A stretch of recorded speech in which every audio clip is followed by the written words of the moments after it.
नमस्कार दोस्तों, मेरे चैनल में आप सभी का हार्दिक स्वागत है। बच्चों को ढेर सारा प्यार। आशा है सर्दी में आप सब लोग अपना बहुत ख्याल रख रहे होंगे। तो चलिए ज़्यादा देर नहीं करते हैं और शुरू करते हैं धनु राशि वालों के बारे में।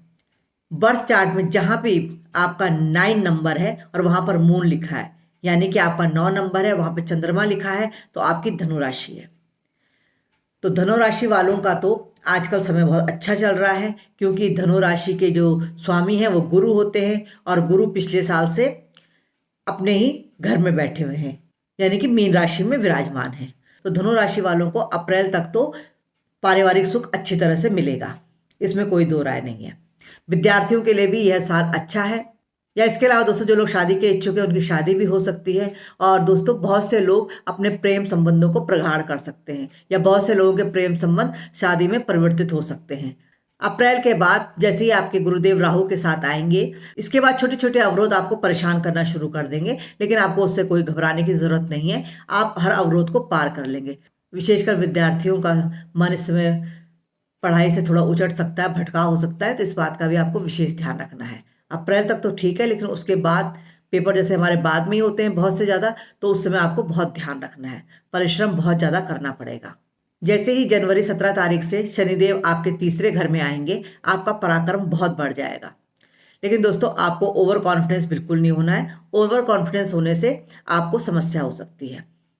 और जैसे कि मैं आपको बताऊं कि शनिदेव की दृष्टि आपके संतान घर पर भी होगी, लेकिन इस साल आपको अपने संतान पर विशेष ध्यान रखना है। अगर वो छोटे बच्चे हैं तो उनकी सेहत पर ध्यान रखिए, और अगर वो बड़े हो गए हैं तो उन्हें देखिए कि वो किसी गलत संगति की तरफ तो नहीं जा रहे हैं, कोई भटकाव की तरफ तो नहीं जा रहे हैं। उनके साथ वाद विवाद मत कीजिए, लेकिन उन पर ध्यान बहुत रखिए। उसके लिए आपको बहुत सावधानी की जरूरत है। और दोस्तों, स्वास्थ्य के लिए ये साल आपका ठीक ठाक है, इसमें आपको ज़्यादा चिंता करने की ज़रूरत नहीं है। फिर भी अगर आपके बर्थ चार्ट में शनि की स्थिति अच्छी नहीं है, आपको अपने पेट का ध्यान रखना पड़ेगा। पेट में या लीवर में, यूरिन में कोई तकलीफ हो सकती है। और अगर आपकी दशाएं अंतरदशाएं भी अच्छी नहीं चल रही हैं, तब तो आपको विशेष ध्यान रखना पड़ेगा।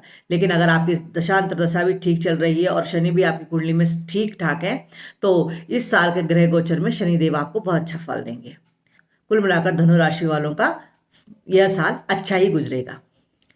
आप जो है शनिदेव के मंत्रों का जप कीजिए, दुर्गा सप्तशती का पाठ भी कर सकते हैं। इसके अलावा जैसे कि मैं हर राशि वालों को बता रही हूँ कि पीपल के पेड़ के नीचे सरसों के तेल का दीपक हर शनिवार को जरूर जलाइए शाम के समय। तो ये मैंने धनु राशि के बारे में फलादेश किया। और दोस्तों, कर्म तो सबसे प्रधान है। तो चलिए दोस्तों, अब बात करते हैं मकर राशि के बारे में। आपके बर्थ चार्ट में जहां पर भी 10 लिखा है और मून है, यानी कि 10 नंबर लिखा है और चंद्रमा लिखा है, तो आप समझिए कि आपकी मकर राशि है। तो कुल मिलाकर मकर राशि के बारे में हम जानते हैं, मकर राशि का स्वामी भी शनि होते हैं, और शनिदेव इस बार आपके दूसरे घर में जा रहे हैं। जी हाँ दोस्तों, अभी तक शनिदेव आपके लग्न में, यानी कि आपके शरीर में 10 अंक में ही थे, 10 अंक में ही थे। अब वो दूसरे घर में जा रहे हैं, यानी आपके धन स्थान में जा रहे हैं। तो कुल मिलाकर आपकी धन की स्थिति तो बहुत अच्छी रहने वाली है। तो धन की स्थिति आपकी अच्छी रहेगी, और जिस तरह से आप कर्म करते रहेंगे उस तरह से धन की स्थिति आपकी और अच्छी होती जाएगी। इसके अलावा दोस्तों, मकर राशि वालों का स्थान परिवर्तन होने का योग भी है। चाहे वो कैरियर के हिसाब से हो, चाहे घर के हिसाब से हो, किसी भी कारण हो, आपका स्थान परिवर्तन होने के योग भी हैं। और आपके खर्चे भी बढ़ेंगे। जैसे कि आपको अपनी माँ की सेहत का बहुत ध्यान देना है। हो सकता है आपका खर्चे अपनी माँ पे हो, तो इनकम भी आती रहेगी और खर्चे भी आपके लगे रहेंगे। तो इसमें ज़्यादा घबराने की बात नहीं है। लेकिन हाँ, आपको अपनी सेहत का भी ध्यान रखना है और माँ की सेहत का ध्यान रखना है। अप्रैल तो दोस्तों नए कार्य शुरू करने के लिए आपका बहुत अच्छा समय है। लेकिन अप्रैल के बाद आप चाहे बिजनेस हो, चाहे आपका कैरियर हो, उसमें थोड़ा उतार चढ़ाव आने की संभावना है। उस समय आपको ध्यान रखना है और शांत रहना है। कोई बड़ा बदलाव करने की नहीं सोचनी है, कोई बड़ा निवेश करने की तो बिल्कुल भी नहीं सोचनी है। इसके अलावा दोस्तों, मकर राशि वालों के लिए अप्रैल तक शादी के योग भी बन रहे हैं।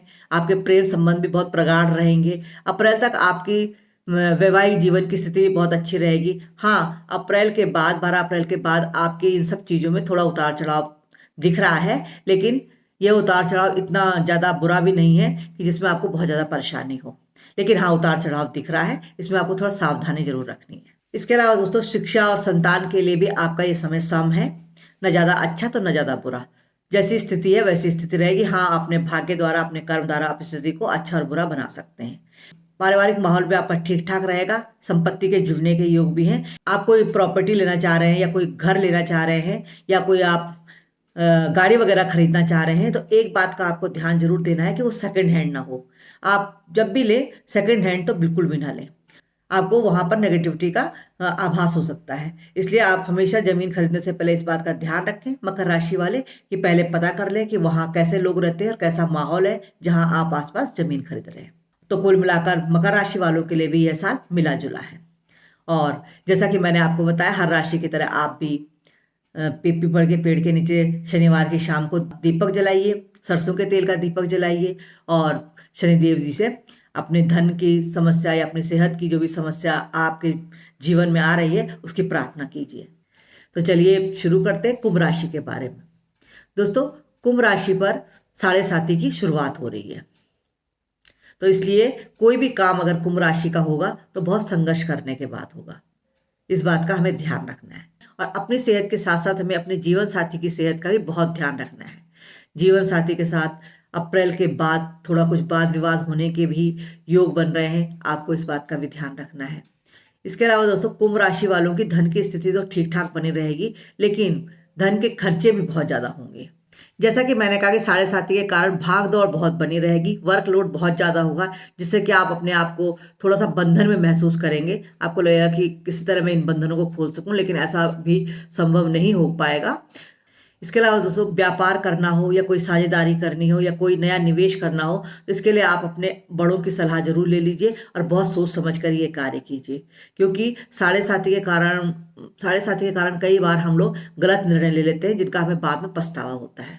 और दोस्तों, शनि देव जी न्याय के देवता तो हैं। अगर आपके कोर्ट कचहरी में कोई आपके खिलाफ किसी ने झूठे मुकदमा वगैरह दायर कर रखा है, तो इस समय आपको सफलता मिलने के योग जरूर है।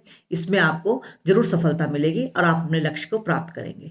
इसके अलावा दोस्तों, आप कहीं अगर कर्जे उर्जे को देने की सोच रहे हैं, कोई आपसे मांग रहा है, तो कर्जा लेने से और कर्जा देने से आपको दोनों तरह से बचना है। आप अगर कर्जा देंगे तब भी आपको परेशानी होगी और आप कर्जा लेंगे तब भी आपको परेशानी होगी। इसलिए आपको धन का संचय बहुत ढंग से करना है, धन का अपव्यय बिल्कुल नहीं करना है। भाई बहनों के साथ आपके संबंध अच्छे रहेंगे। जैसा कि मैंने आपको बताया, जीवन साथी के साथ आपके संबंधों में थोड़ा वाद विवाद हो सकता है, और वाद विवाद ना हो तो आपके जीवन साथी की सेहत खराब हो सकती है। इस बारे में आपको बहुत ध्यान रखना है। दोस्तों, आपके कैरियर के क्षेत्र में धीरे धीरे ही सही आपकी बढ़ोतरी तो होने के योग है, लेकिन जैसा कि मैंने शुरू में ही कहा कि हर काम को करने के लिए आपको अपना पराक्रम बहुत ज्यादा बढ़ाना पड़ेगा, संघर्ष करना पड़ेगा, लेकिन यकीन मानिए जीत आपकी होगी। संतान प्राप्ति के योग ठीक ठाक है, प्रयास कर सकते हैं। अप्रैल तक तो अच्छे हैं, उसके बाद भी प्रयास कर सकते हैं आप।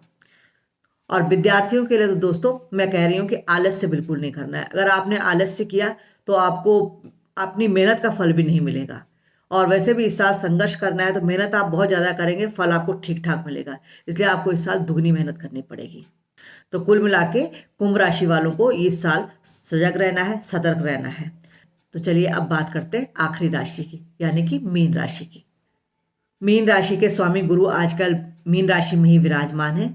मीन राशि वालों की भी साढ़े साती जनवरी से शुरू होने जा रही है, और इस साढ़े साती के कारण आप अपने कैरियर को लेकर भी विदेश जा सकते हैं और आपका स्थान परिवर्तन का योग भी बन रहा है। और दोस्तों, कैरियर में वर्कलोड भी बहुत ज्यादा होने की संभावना दिख रही है। आपके पिता की सेहत भी थोड़ा खराब हो सकती है। इन दोनों चीजों में आपको ध्यान रखना है, और आपको नींद की समस्या भी हो सकती है। नींद आपको कम आ सकती है, जिसका कारण आपका मानसिक चिंतन होगा, मानसिक चिंताएं होंगी। जैसे कि मैंने अभी कुंभ राशि के बारे में भी कहा कि साढ़े साती संघर्ष करवाती है, इसी तरह मीन राशि वालों को भी मैं कह रही हूँ कि संघर्ष में साल रहेगा ये आपका, लेकिन आपको बहुत जगह पर सफलता भी मिलेगी। जो बच्चे विवाह योग्य हैं वो अप्रैल तक उनके विवाह की संभावनाएं भी बन रही हैं। अप्रैल तक संतान कंसीव करने की संभावनाएं बन रही हैं। इसके बाद भी संभावनाएं हैं, लेकिन अप्रैल तक बहुत ज्यादा बन रही हैं। इस बात का भी आप ध्यान रखिए। इसके अलावा दोस्तों, आपको अपनी सेहत का बहुत ध्यान देना है, आंखों का बहुत ध्यान देना है, और विशेषकर सिर का भी बहुत ध्यान देना है। सिर दर्द की संभावना हो सकती है, आंखों में थोड़ा सा आपको जो है कोई प्रॉब्लम आ सकती है। तो आपको अगर आंखों में थोड़ा सा रोशनी आपको कम लगे या कुछ भी आपको प्रॉब्लम्स पता चले आंखों के कारण, तो आप बिल्कुल भी लापरवाही नहीं करेंगे, तुरंत आप अपनी आंखों को चेकअप कराएंगे। दोस्तों, मीन राशि वालों के लिए अप्रैल तक अच्छे निवेश के योग भी बन रहे हैं, धन के भी अच्छे योग बन रहे हैं, और आप प्रॉपर्टी भी ले सकते हैं या आप मकान भी खरीद सकते हैं। लेकिन आपको एक बात का ध्यान रखना है कि चाहे आप प्रॉपर्टी की डीलिंग करें, चाहे आप मकान खरीदने जाएं, पहली बार की बुकिंग करते समय आपको मुहूर्त जरूर देखना है।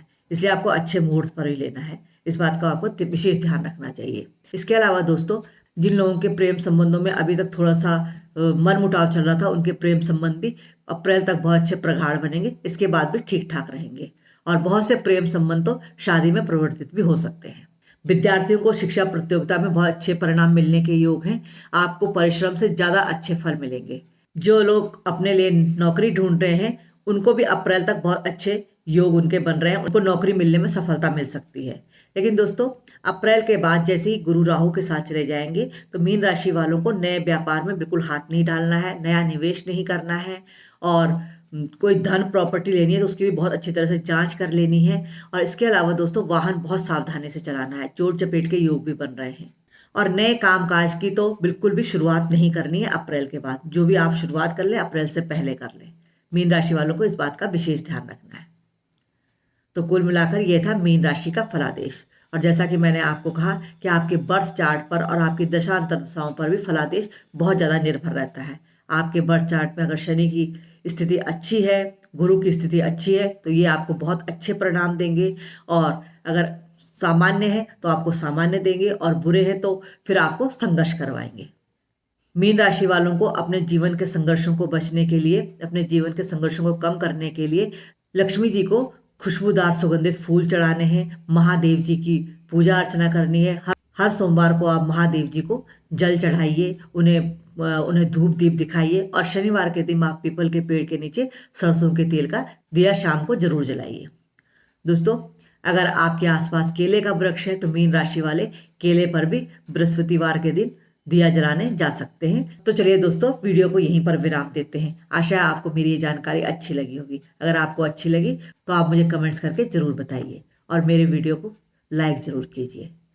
चलिए मिलते हैं अगली बार। तब तक के लिए अपना बहुत ध्यान रखिए। नमस्कार।